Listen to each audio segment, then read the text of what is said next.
Maksud OHH adalah Occupational Safety and Health di dalam bahasa Inggeris dan di dalam bahasa Melayu bermaksud Keselamatan Kesihatan Pekerjaan. Terdapat Akta Keselamatan dan Kesihatan Pekerjaan 1994 yang telah dibuat antara objektifnya memastikan keselamatan, kesihatan dan kebajikan orang-orang yang sedang bekerja terjaga, melindungi orang-orang di tempat kerja, menggalakkan suatu persekitaran pekerjaan yang sesuai dalam fisiologi dan psikologi orang-orang yang sedang bekerja, mengadakan suatu sistem perundangan yang berasaskan kepada peraturan-peraturan dan tata amalan industri di samping peruntukan akta.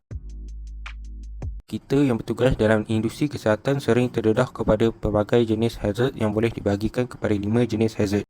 Bahaya kimia seperti formalin, xylene, resin dan merkuri. Bahaya fizikal seperti kebakaran, elektrikal, bising, getaran, tempat tinggi, haba, radiasi dan kemalangan. Bahaya biologi seperti bakteria, virus dan amoeba. Bahaya ergonomik seperti penggunaan tenaga fizikal menyeluruh, berdiri berlebihan, gerakan yang tidak betul, mengangkat beban yang berat. Bahaya psikososial seperti gangguan seksual, tekanan kawan sekerja, jiran, keluarga dan penyalahgunaan dadah. Setiap kejadian perlu dilaporkan serta disiasat secara terperinci dan dihantar kepada unit kesihatan pekerjaan menggunakan borang yang disediakan untuk tindakan lanjut. Borang-borang yang tersebut ialah WHU-A1 untuk infeksi kemalangan seperti suntikan jarum atau jatuh, WHU-D untuk infeksi keracunan, WHU-E1 notifikasi bunyi bising yang menyebabkan kehilangan pendengaran seperti pemandu ambulan yang terdedah kepada bunyi siren kuat, WHU-L1 notifikasi berkaitan paru-paru, WHU-S1 notifikasi untuk penyakit kulit seperti eczema.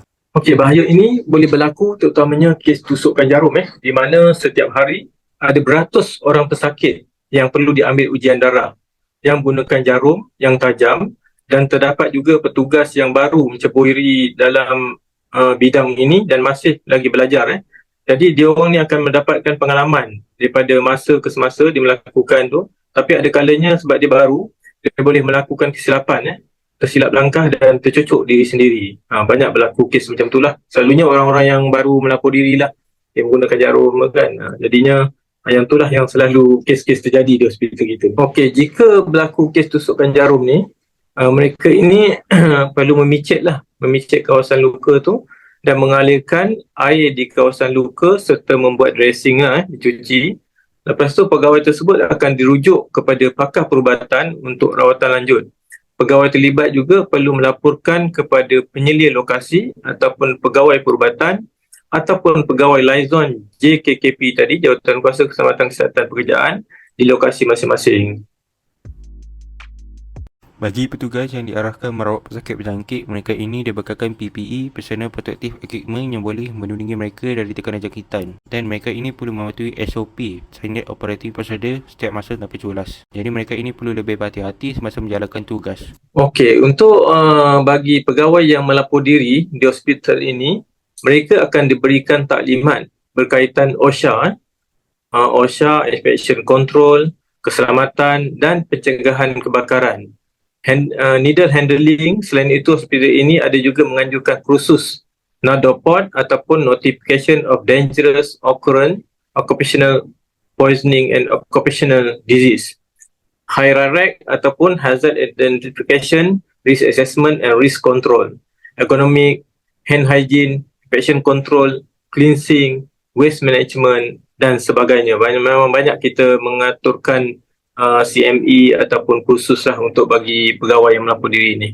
Okey, kalau orang yang terlibat tadi perlu melaporkan kepada penyelia lokasi ataupun pegawai perubatan ataupun pegawai liaison JKKP di lokasi masing-masing. Penyelia lokasi pula akan membuat notisi bukan borang WHU tadi. Penyelia yang mengisi borang WHU perlu menghantar kepada unit keselamatan dan kesihatan pekerjaan dalam masa 3 hari bekerja.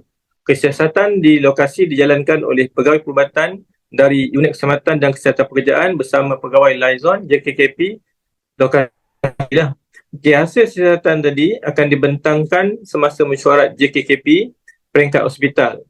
Salinan laporan siasatan juga diberikan kepada pegawai liaison JKKP di lokasi untuk langkah penambahbaikan seterusnya lah.